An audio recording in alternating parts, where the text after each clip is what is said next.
네. 우리 옆에 계신 분과 뒤에 계신 분과 또한 양 옆에 또한 앞에 뒤에 또 됐죠? 없죠? 네. 위에 계신 분과 우리 인사하겠습니다. 왕자님, 공주님 승리하십시오. 원장님, 공주님 승리하십시오. 네. 한 주간도 주님 안에서 승리하실 줄 믿습니다. 하나님의 은혜가 저와 여러분들과 함께 하시기를 간절히 소망합니다. 이 오멜의 이름이 광야에서 만나를 매일같이 주셨던 그 만나를 그 메추라기를 담았던 통이라고 하였습니다. 매일같이 주시는 그 은혜를 이스라엘 백성들은 40년이나 넘는 시간 끊이지 않고 그 약속된 땅으로 가기 전까지 하나님께서는 그것을 멈추지 않으셨습니다. 어찌 보면은 그 은혜가 매일같이 주시는 그 은혜가 매일이 어찌 보면은 큰 은혜임에도 불구하고 우리가 그것을 잊고 살지 않을까 생각이 되어집니다. 우리에게 주시는 그 매일 하루가 우리에게는 얼마나 큰 소중한 하루인지 깨닫고 나아가는 저와 여러분들이 되시기를 간절히 소망합니다. 이 오멜의 기적이 저와 여러분들에게 함께하기를 간절히 소망하고 축복합니다. 우리 사랑하는 성도 여러분, 지난주 우리는 사무엘하 8장의 말씀을 들었습니다. 지난주 말씀 제목 기억하십니까? 받음과 드림이라는 제목으로 전하였습니다. 다윗은 이스라엘의 주변 나라들과의 전쟁을 누가 준비했죠? 다윗이 준비하였습니다. 그리고 준비만 하였나요? 이 전쟁 가운데에 승리를 하였습니다. 그것도 너무나 압도적인 승리를 하였고 그 원수와 같은 블레셋도 다시는 이스라엘을 넘보지 못할 정도의 그 전쟁을 이겼습니다. 그리고 또한 모압과 또한 위에 있는 그 나라들, 주변 나라들과의 전쟁에서 다윗은 이겼습니다. 이 전쟁 가운데에 승리를 누구한테 돌렸나요? 원인을 자신한테 돌린 것이 아니라 하나님께 돌렸습니다. 이 전쟁 가운데에 승리한 것은 자신의 능력이 아니라 누구한테? 하나님께서 함께 하셨기 때문에 이 전쟁에서 우리는 승리하였다라고 나왔습니다. 이 모습이야말로 어찌 보면 다윗은 겸손한 모습이 아닐까 생각이 되어집니다. 겸손함이라는 이 말 가운데에 정말 실력과 능력과 순종 가운데 그것이 없었다면 이것은 아마 그 전쟁을 이기지 못할 아마 전쟁이지 않았을까 생각이 되어집니다. 그럼에도 불구하고 다윗은 그 공을 누구한테? 하나님께 돌리고 있으므로 그 나라에 뭐가 있었죠? 평화가 넘쳐났습니다. 샬롬이 이스라엘에 넘쳐났습니다. 전쟁의 위협에 항상 있었던 이 나라 이스라엘 백성이 이제 그 전쟁을 승리함으로 인해서 그 안정된 모습으로 그 나라에는 이제 샬롬, 평화가 그곳은 완전히 충만하게 되었고 또한 그걸로 끝난 것이 아니라 이웃을 돌아보는 나눔의 모습까지도 이제 그 나라에 넘쳐 흘러가게 되었다는 것입니다. 샬롬으로 끝나는 것이 아니라 그 가운데에 나눔으로도 이어졌다는 것입니다. 그런데 오늘 이 시간에 샬롬과 나눔의 중간다리 역할을 하는 것이 있습니다. 그것은 바로 뭘까요? 사람이 아니라 사랑입니다. 사랑이 전제된 나눔은 선한 열매를 맺혀줍니다. 나눔도 여러 가지 나눔들이 있잖아요. 재능 기부도 있고 또한 자신의 물질 또한 나누는 것도 있고 또한 여러 가지 나누는 것들이 은근히 되게 많습니다. 그렇죠? 그런데 그 가운데에 중간다리 뭐예요? 사랑이 없으면 이것은 교만할 수 있다는 거예요. 다른 사람의 선함을 한 것이 아니라 이 나눔이 자신을 드러나는데 통로가 될 수 있다는 것입니다. 그래서 그 나눔은 물론 나눔 자체는 굉장히 좋죠. 근데 그 열매가 약간은 씁쓸할 수 있는 이유는 그 가운데에, 그 나눔 가운데에 사랑이라는 이 존재가 빠져 있게 되면 이 나눔은 누구의 공? 하나님의 공이 아니라 나의 공으로 세워짐으로 인해서 그것이 어찌 보면 자랑, 돈이 남아 도니까 그런 거 하는 거 아니야? 라고 말할 수 있지만 그 가운데에 이 작은 1,000원짜리 한 장을 나누더라도 그 안에 사랑이 있다면 그 나눔은 귀한 거예요. 선한 열매가 맺혀집니다. 그런데 똑같은 돈을 쓰고도 욕먹는 사람들이 있더라고요. 욕을 먹어요. 어쩌면 더 많은 돈을 썼는데도 불구하고 욕을 먹는 사람은 욕을 꼭 항상 먹더라고요. 왜 그럴까요? 그 안에 사랑이 아니라 그 안에 자신이 나타나는 거예요. 내가 하였다. 내가 거기 한 거야. 내가 주었어. 나를 따르라. 뭐 이런 그 마음이 전제 안에 깔려져 있기 때문에 그 나눔의 열매는 선함이 아니라 항상 문제가 되더라고요. 다윗은요, 싸움에서 가장, 아니죠. 우리가 살면서, 죄송합니다. 우리가 살면서 싸움 중에 가장 무서운 싸움이 뭔지 아세요? 때려보는. 바로 사랑 싸움입니다. 사랑 싸움. 이 사랑 싸움은요, 무섭고요, 복잡한 싸움이라는 것을 이 사랑 싸움을 해보면 알아요. 밀당이라고도 하죠. 우리 준환 변호사님 밀당 많이 해보셨죠? 네? 얼마나 그 월화수목금토 주일까지 해가지고 주일날은 안 된다고 했으니까 6일날 매일같이 만나는 썸녀들 그 가운데 밀당 많이 하시잖아요. 그쵸? 아닌가요? 그래요. 네. 그 싸움, 사랑 싸움 가운데에 정말 이게 뭐만 하면 삐지기도 하고 뭐 하기도 하고 내가 뭐 바뀌었게. 남자들은 가장 무서워하는 말이 뭐예요? 나 뭐 바뀌었게. 여자친구가 딱 있으면 나 뭐 바뀌었게 하면은 정말 매일같이 보더라도 남자들은 그거를 찾아볼래야 찾아볼 수가 없어요. 잘 몰라요. 뭐 이렇게 갖고 왔는데 앞머리 1cm 이 자른 거를 어떻게 기억하겠냐고요. 어떻게 알겠냐고요. 근데 그것 때문에 막 삐지기도 하고 삐진 척도 하고 나한테 관심 없지? 날 사랑하지 않지? 하면서 막 그와 같은 사랑 싸움을 이어갑니다. 이제 아시잖아요. 깻잎 논쟁. 다른 사람의 깻잎을 잡아줬다는 것만으로도 막 여자친구가 기분 나빠하면서 이게 막 서로 논쟁이 돼요. 그러면서 이 깻잎을 잡아줘야 되느냐, 잡아주지 말아야 되느냐라는 논쟁까지 이러면서 막 싸우는 모습을 보았습니다. 이 사랑 싸움 중에는 가장 좀 치졸하고 어찌 보면은 가장 격렬하고 했던 그 싸움이 바로 사랑 싸움이 아닐까 생각이 되어집니다. 그런데 이 사랑 싸움에서 이기는 자가 승리하는 것이 아닙니다. 이 사랑 싸움에서 꼭 이기는 게 아니더라고요. 진짜 이기는 것은 지는 사람이 이기는 거더라고요. 왜요?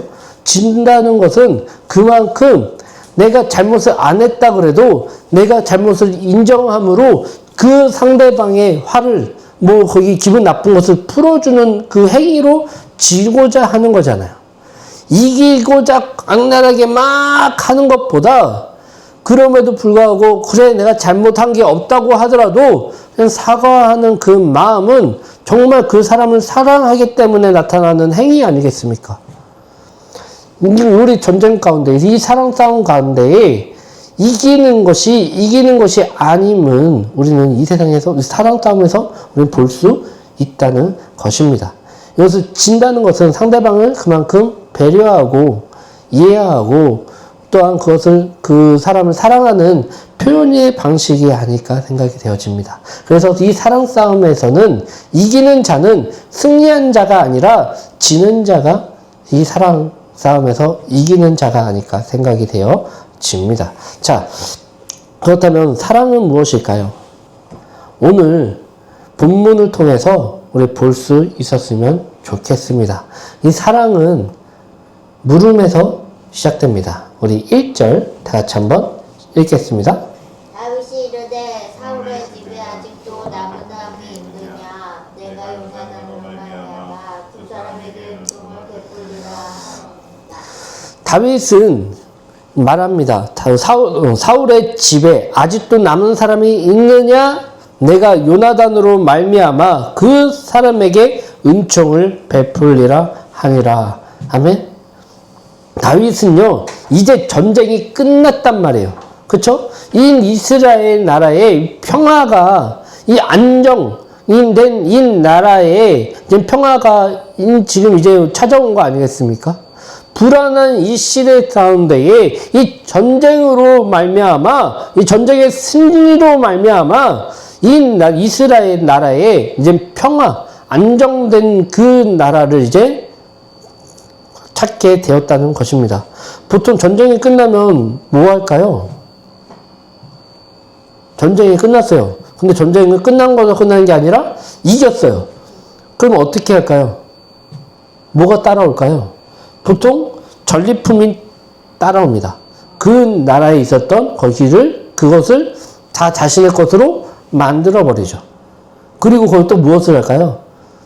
그것에 또 관리를 하던 뭐 하든지 간에 정리를 해야 될 거죠, 아니에요. 그렇죠? 사람을 세우고 뭐 하고 정리를 하고 사람을 적소적소에 그 사람들 비치를 하여서 은사에 맞게끔 또한 해야 됩니다. 그리고 또 무엇이 있을까요? 반대파를 정리합니다. 보통 이 큰 싸움이 있고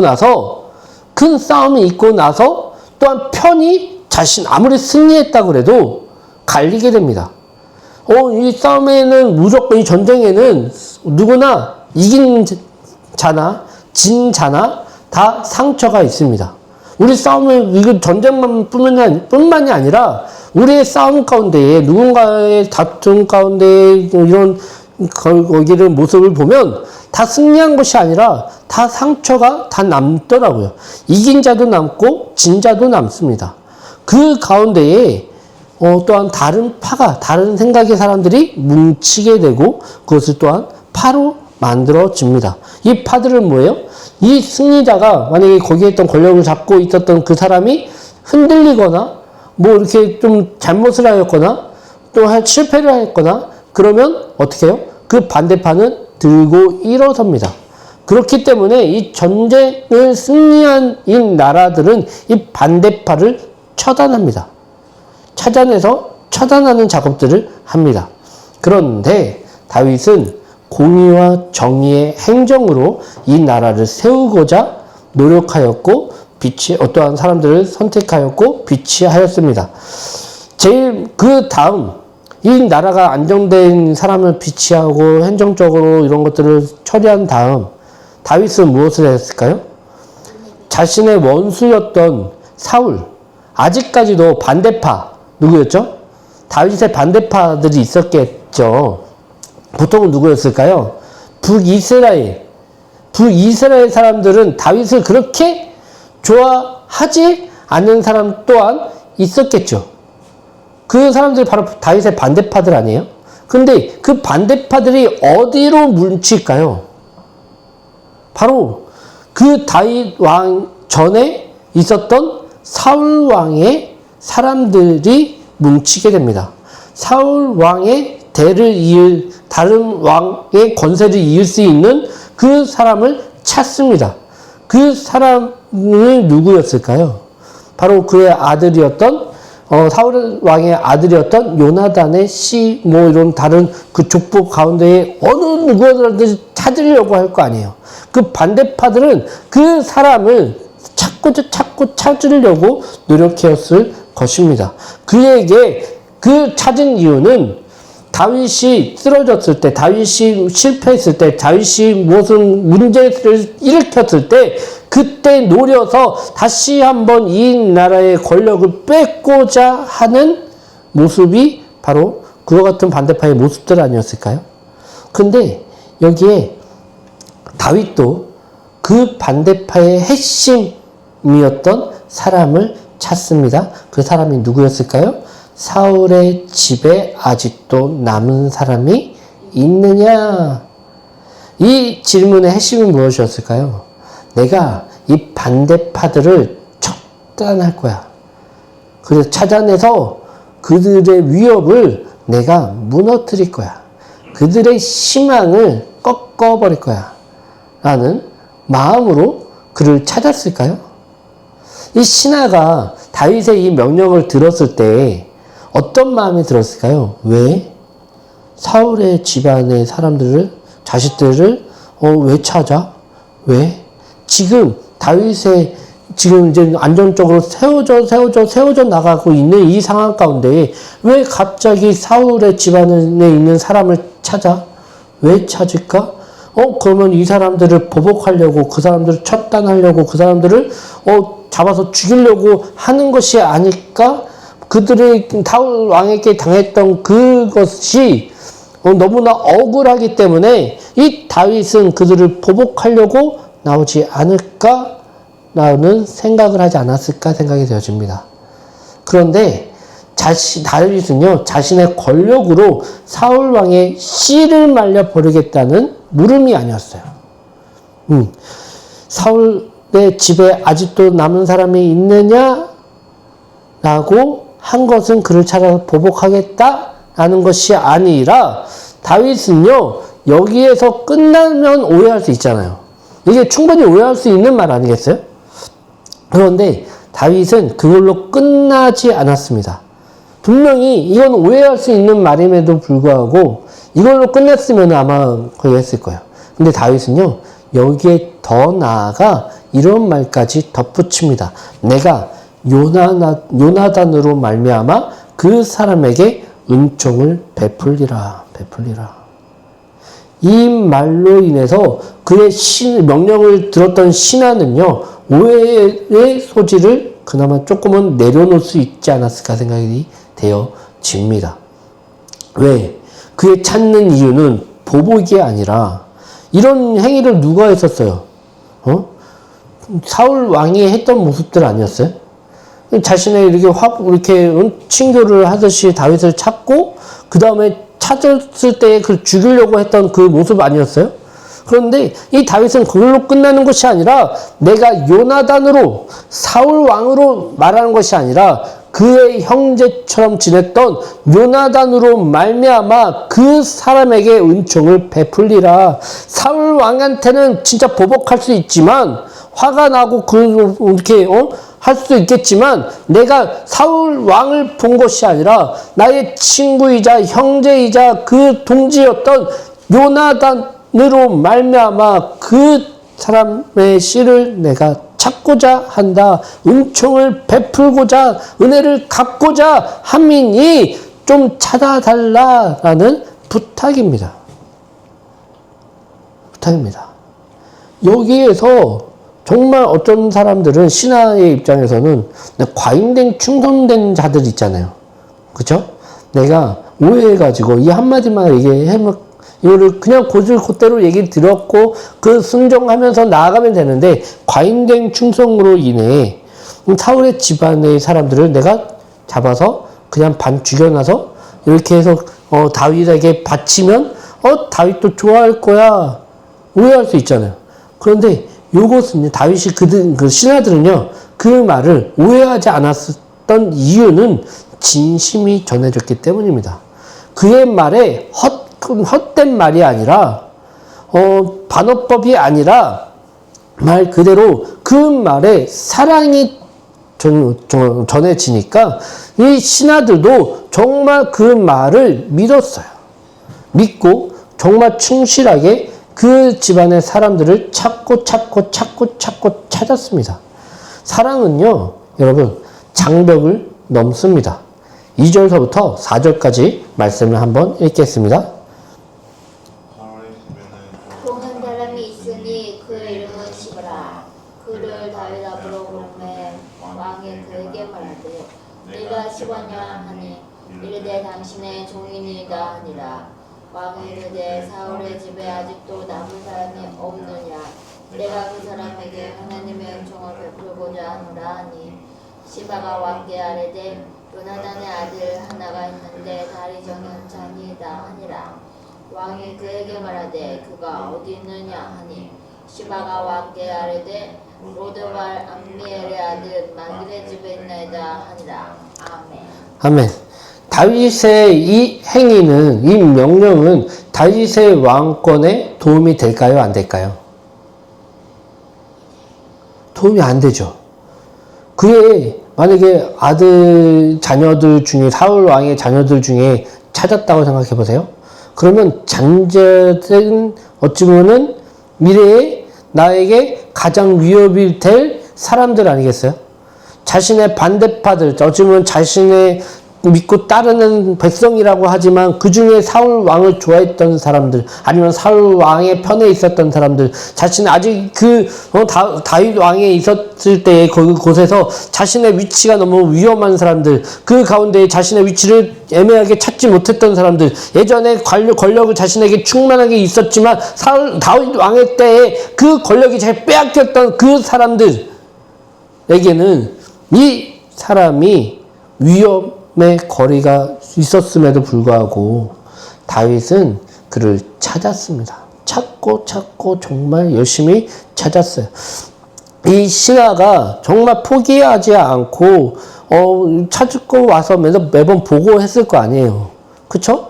보고했을 거 아니에요. 어느 지역 갔는데 어디 없었습니다. 어떤 거기를 했는데 없었습니다.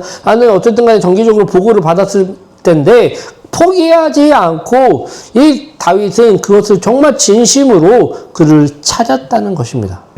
사울의 집에는 근데 그 찾다가 어떤 사람이요? 이 사울의 집에 종 한 사람이 있으니 그의 요나단의 아들이 아니라 아들을 찾은 것이 아니라 사울의 집에 종 한 사람이 있으니 그의 이름이 뭐요? 시바. 시바. 욕이 아니라 그의 이름이 시바예요. 시바. 이 한국 사람들의 그 발음으로 봤을 때 이거는 참 욕으로 들을 수 있겠지만 이름이 그냥 시바예요. 시바. 이 시바. 이 시바. 이런 시바가 아니라 시바. 이름이 시바라는 겁니다. 시바. 이 시바를 드디어 찾았습니다. 그의 이름은 시바라. 그를 다윗 앞으로 부르매 왕이 그에게 말하되 네가 시바냐 하니 이르되 당신의 종이니이다 하니라. 여기에서 봐봐요. 시바는요 어떻게 해요? 누구의 종일까요? 사울 왕의 종이었잖아요. 그 종이었고 요나단 집안의 어쩌면 종이었잖아요. 네? 근데 다윗한테 부름을 받아서 갔으니 얼마나 떨리겠어요.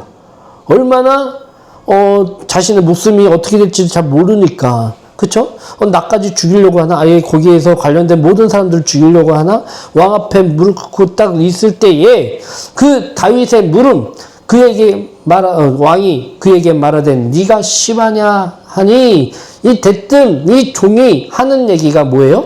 나는 당신의 종이니이다. 당신의 종이니이다. 어떻게 시바가 다윗의 종이에요? 아니잖아요. 그만큼 이 다급한 이 시바의 마음이 전달되는 이 말이 아닐까 생각이 되어집니다. 납작 엎드려서 다윗 앞에 목숨을 구걸하듯이 어찌 보면은 자신을 살려달라는 듯한 뉘앙스로 이와 같은 처세술로 이렇게 말하고 있는 거 아닙니까? 나는 당신의 종이니이다. 사울왕의 종이 아니라 당신의 원수의 집안이 아니라 나는 당신의 종이니이다 하니 얘기합니다. 근데 성경에서는 여기 짤막한 이 얘기만 나오지만 과연 실제로 이 짤막한 얘기로 끝났을까요? 과연 이 짤막한 이 말로 이 시바라는 이 사람이 이 종이 과연 3절에 나왔던 것처럼 왕이 이르되 사울의 집에 아직도 남은 사람이 없느냐? 내가 그 사람에게 하나님의 은총을 베풀고자 하노라 하니 여기서 시바가 왕께 아뢰되 요나단의 아들 하나가 있는데 다리 저는 자니이다 하니. 이 어떻게 왕이 한번 이렇게 묻는다고 해서 그 자신의 어쩌면 주인인 그 사람을 함부로 말할 수 있을까요? 어디 있다고 말할 수 있을까요? 성경에는 굉장히 짤막한 질문과 답으로 얘기하고 있지만 실제로는 정말 많은 얘기들을 아마 주고받지 않았을까 생각이 되어집니다. 그리고 어찌 보면 짤막한 시간으로 성경에서는 기록되어 있지만 어찌 보면 이 사람을 설득하기 위해서 많은 시간들 또한 이곳에 있었을 수도 있지 않을까 생각이 되어집니다. 그 가운데 어쨌든 간에 이 시바라는 이 종이 다윗의 진심을 보았습니다. 진심을 보았습니다. 그래서 어찌 보면은 이 장벽, 다윗은 우리의 원수였던 사람이야. 우리의 두려운 사람이야. 나를 이제 죽을 수도 있는 이 앞에 왔어. 근데 그 장벽을 누가 허물어뜨렸나요? 다윗이 허물어뜨렸습니다. 다윗의 진심 어린 사랑이 그의 장벽을 허물어뜨렸어요. 그 장벽을 넘어뜨리고 그를 자신의 앞에 진심으로 질문을 던지는 거 아니겠습니까? 그러자 이 시바라는 이 종이 자신의 이득 이런 것들 자신의 목숨의 그런 거 구걸 이런 미래들 생각 안 하고 이제 다윗의 진심 어린 그 사랑이 진짜 말이구나라는 것들을 알게 되자 그는 말하잖아요. 시바가 왕께 아뢰되 요나단의 아들 하나가 있는데 달이 저는 잔이이다 하니라. 다윗이 또 얘기합니다. 왕이 그에게 말하되 그가 어디 있느냐 하니 시바가 왕께 아뢰되 로드발 암미엘의 아들 마길의 집에 있나이다 하니라. 이거가 가능할까요? 가능할까요? 가능하니까 지금 성경이 기록 때 있었죠? 그쵸? 네. 근데 이것을 하기 위해서는 너무나 쉽잖아요. 그쵸? 이 쉬운 이 말의 이 행위가 우리의 삶 가운데에 엄청나 어려운 행위라는 걸 알고 계십니까? 이것을 우리는 나의 원수를 어찌보면 원수된 집안을 용서하는 게 쉬워요? 다윗은요 그 장벽을 누구를 통해서? 사울 왕을 봤을 때는 용서가 안 됐겠죠. 그쵸?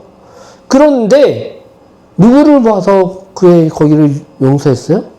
자신의 목숨을 구해주었던 어쩌면 형제였고 동지였고 또한 가족이었던 이 요나단으로 말미암아 그 원수의 장벽을 무너뜨렸습니다. 누가 먼저? 다윗이 그 장벽을 무너뜨렸어요. 그 무너뜨림으로 인해서 그 장벽을 있었던 다른 사람들까지도 그 장벽이 무너지게 됩니다. 그 첫 번째 무너졌던 그 사람들은 누구였어요? 다윗의 신하들. 다윗의 신하들은 다윗의 그 무너진 장벽을 보고 진짜 그가 이 사울 왕의 집안을 용서하고 찾고자 하는구나 라고 하였기 때문에 자신의 어쩌면 생각의 장벽들, 그들의 어쩌면 그런 것들을 다 무너뜨리고 열심으로 찾아서 이 시바라는 이 종을 찾은 거 아니겠습니까? 진심으로 안 찾아도 돼요. 그냥 찾는 척만 해도 돼요. 근데 진짜 다윗이 진심으로 그에게 은총을 베푸고자 은혜를 베푸고자 은혜를 갚고자 하는 그 모습 가운데 진심이 통했기 때문에 열심히 찾는 거 아니겠습니까? 충성된 종으로서 열심히 찾아서 그 앞에 모셔온 거 아니겠습니까? 그 장벽이 그의 신하들에게 무너지게 되었습니다. 그리고 이 사울 왕의 이 집안에 있었던 그 종들까지도 어쩌면 그 장벽을 허물었습니다. 이 장벽을 무너뜨렸을 수 있었던 것은 무엇 때문이었을까요? 바로 사랑입니다. 이 사랑은 누가 갖는 걸까요? 누가 주시는 걸까요? 바로 하나님께서 주시는 거를 믿습니다. 원수를 사랑할 수 있어요? 인간적으로 사랑할 수 있어요? 사랑할 수 있어요?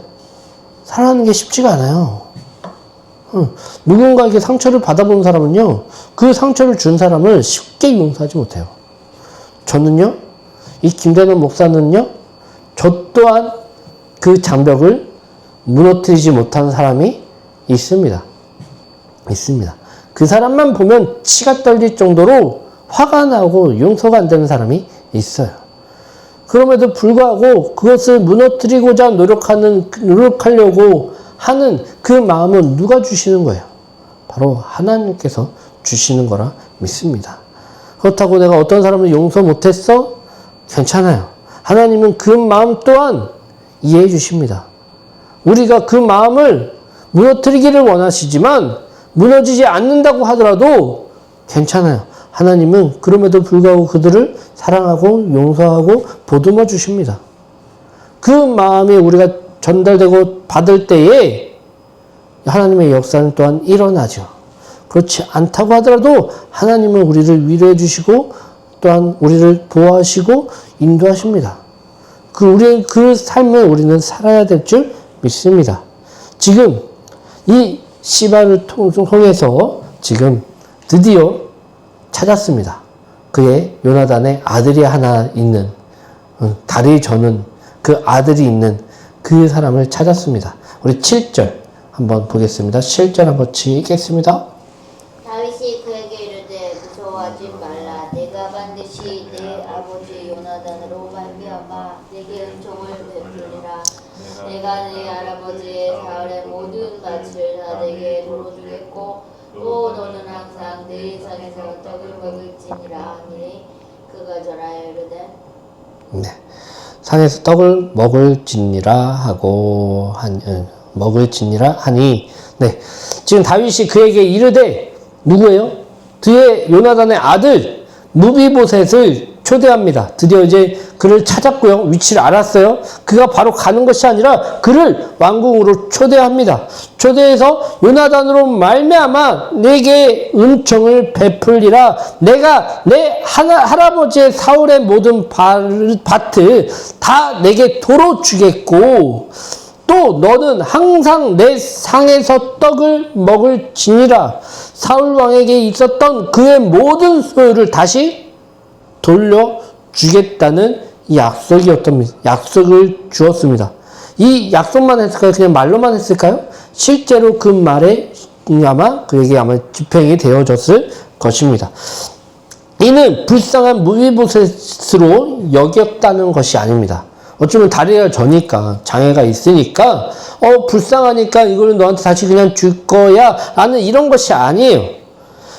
다윗은요 이를 통해서 요나단에게 받았던 그 은혜를 다시 돌려주고자 이와 같은 모습으로 어찌보면 몸이 불편해서 어찌보면 그 가운데 도망자처럼 살 수밖에 없었던 이 사울의 집안의 이 사람들이 다시 회복하고 다시 이 사람 어쩌면 그 권력 의식 이렇게 물질적으로 궁핍하지 않게 도움을 주고자 노력하는 그 다윗의 모습을 우리는 볼 수 있다는 것입니다. 이는 요나단을 받은 은혜를 갚겠다는 사랑의 표시였어요. 표현이었어요. 행위였어요. 사울의 집안의 관계를 회복하기 위하여 그에게 있었던 소유를 회복하게 하고 그 사람과의 관계, 어쩌면 그 사울 왕의 집안의 밭이라든가 이런 것들이 빼앗겼다고 하면 누가 빼앗았어요? 다윗이 빼앗았나요? 아니었단 말이에요. 어떤 상황 가운데 팔고 어쩌면 빼앗기고 그런 그 상황 가운데 있었잖아요. 그렇죠? 그럼에도 불구하고 자신의 행위로 그런 것들 벌어지지 않았음에도 자신의 책임이 다윗에게는 없어요. 그 빼앗겼던 사울의 갖고 있었던 왕에게 있었던 밭이 빼앗겼다고 하면 다윗이 한 거예요? 다윗이 하지 않았어요. 그런데 다윗은요, 그거를 다시 은혜를 베풀어서 그 빼앗겼다는 그 밭을 다시 찾아서 그에게 갖고 있었던 힘으로든 뭐든지 간에 그 돈을 주고 다시 샀든지 간에 그 행위들로 통해서 그 빼앗겼다는 걸 다시 그에게 주고자 하는 행위가 있었다는 것이에요. 행위가 뒷받침되어진다는 것이에요. 그걸로 통해서 사울왕과의 관계가, 집안의 관계가 다시 회복하기를 원하였기 때문에 그와 같은 행위를 하였다는 것입니다. 그것으로 끝난 것이 아니었습니다. 바로 다윗은 사울의 집안과 함께 하였을 때처럼 또한 그와 식탁으로 초대합니다. 식탁으로 초대했다는 건 뭐예요? 어쩌면은 식구, 같이 밥을 먹는 사람들, 이게 바로 식구 아니겠어요? 그쵸? 이 식구라는 것이 어쩌면 밥을 같이 먹는 사람들, 이게 뭐 가족이 별거 아니에요. 같이 밥을 먹고 이런 거 아니겠어요? 지금 이 무비보셋을 이 식탁으로 초대합니다. 그런데 이 식탁으로 초대하는데 1회에 한 번 그냥 우리 너 이렇게 와서 손님처럼 이 영광으로 알아라. 그래서 왕의 식탁으로 초대해가지고 거의 근사하게 대접하고, 그래, 이제 우리 너 이런 거기에 있으니까 이런, 거기에 영광으로 알고 잘 살아. 너희 자랑거리가 될 거야. 그치? 그래, 내가 너 보호해줄게. 너 어디 가든지 나랑 이렇게 식사하였던 사람이야. 난 너의 사람이라니까. 이렇게 한 번으로 일회성으로 끝냈을까요? 다윗은요, 어떻게 하고 있죠? 너는 항상 내 상에서 떡을 먹을지니라. 이건 뭐예요? 이 얘기는 내가 너와 항상 함께 식사를 할 거야. 나랑 같이 떡을 같이 먹고 뭐 하고 항상 같이 먹자. 이건 뭐예요? 이 얘기는요, 주변 사람들의 보호를 내가 항상 지키겠다는 이 안전을 담보한 거예요. 매일 보세요. 매일같이 왕과 식사하는 사람을 함부로 할 수 있겠어요? 함부로 건드릴 수 있겠어요? 함부로 협박할 수 있겠어요? 함부로 그들을 유혹할 수 있겠어요? 왜요? 왕과 함께 하기 때문에. 그가 말 한마디에 자신의 목숨이 죽을 수도 있잖아요. 가지고 있었던 것들 다 모두 빼앗길 수도 있잖아요. 그의 말 한마디에. 왜? 그만큼 매일같이 식사를 하는 그 사람이니까. 누가 함부로 할 수 있겠어요? 어떤 안전 보장보다 이와 같은 안전된 보장이 어디 있어요? 그쵸? 이거는요, 그러면 이 사람은 어디에서 자야 돼요? 더 멀리에서 자야 돼요? 한번 식사하려면 막 2-3시간 막 걸어서 막 이렇게 와야 돼요? 가장 가까이 있으면서 가장 그 왕의 보호를 받으면서 이렇게 생활할 수 있는 그것을 지금 열어주는 거예요. 왜 그런 거예요? 은혜를 갖기 위해서. 그 뭐예요? 이 나눔의 그 배경은 뭐예요? 사랑이 있었기 때문에 가능한 거예요. 하나님도 우리를 그 식탁 가운데에 초대합니다. 어떻게 해요? 데살로니가전서 5장 16절부터 18절까지 여기 앞에 있는 말씀을 한번 다 같이 한번 읽겠습니다. 다 같이 시작. 항상 기뻐하라. 쉬지 말고 기도하라. 범사에 감사하라. 이것이 그리스도 예수 안에서 의령하시는 뜻이니라. 말씀하십니다. 항상 기뻐하라. 또한 쉬지 말고 기도하라. 범사에 감사하라. 이것은 그리스도 예수 안에서 너희를 향하신 누구의 뜻이라? 하나님의 뜻이니라. 어떻게 우리가 이 세상에 살면서 항상 기뻐할 수 있을까요? 쉬지 말고 기도하라. 근데 어떻게 우리가 쉬지 말고 기도할 수 있어요? 우리가 30분 기도한다고 하더라도 그렇게 시간이 안 가고 어쩌면은 되게 오래 걸리는 것처럼 느껴지는데 어떻게 쉬지도 않고 기도할 수가 있겠냐고요. 길 가면서 기도하고 밥 먹으면서 기도하고 사람과 대화하면서도 기도하고 뭐 하면서도 기도하고 똥 쌀 때도 기도하고 뭐 할 때도 기도하고 잘 때도 기도하고 어떻게 쉬지 않고 기도할 수가 있겠냐고요. 그럼 어떻게 맨날 항상 기뻐할 수 있어요. 내 자녀가 뭐 아파가지고 지금 막 사경을 헤맨다 그러면 그때도 어떻게 우리가 기뻐할 수 있겠냐고요. 내 부모가 지금 아파가지고 거기 하고 있는데 지금 사업이 망하고 있는데 그 상황 가운데에 어떻게 지금 기뻐할 수 있겠냐고요.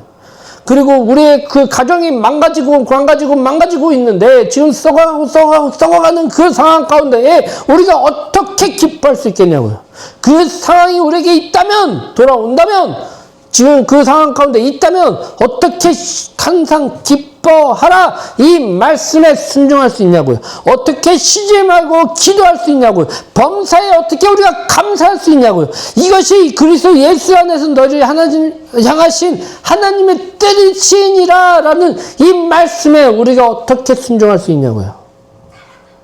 그런데 하나님은 그럼에도 불구하고 우리에게 지금 원하시는 게 항상 기뻐하라, 쉬지 말고 기도하라, 범사에 감사하라. 이것은 그리스도 예수 안에서 너희에게 향하신 하나님의 뜻이니라. 이건 뭐예요? 지금 우리를 초대하는 거 아니겠어요? 하나님의 그 식탁으로 우리를 초대하는 거 아니겠어요? 하나님과 함께하면 기뻐할 수 있습니다. 하나님과 함께하면 우리는 쉬지 않고 기도할 수 있습니다. 하나님과 함께하면 어떤 상황이든지 간에 우리는 감사할 수 있는 거예요. 하나님의 식탁에 우리 초대된 이 사람으로서 하나님이 보호하시고 하나님께서 함께하시고 하나님께서 회복시키실 거기 때문에 하나님과 동행하면 하나님과의 관계가 회복하면 우리에게 그 사랑이 전해지면 나 또한 기뻐할 수 있고 나 또한 기도할 수 있고 나 또한 감사할 수 있는 것입니다.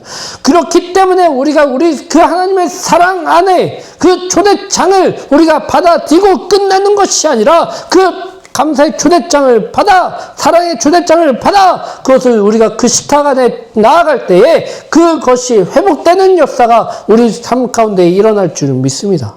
아멘. 이 사랑의 이 식탁으로 초대를 우리는 받아들이는 저와 여러분들이 되시기를 간절히 소망합니다. 또한 기대합니다. 주님의 은혜가 저와 여러분들과 함께 하시기를 간절히 소망하며 기도드리겠습니다.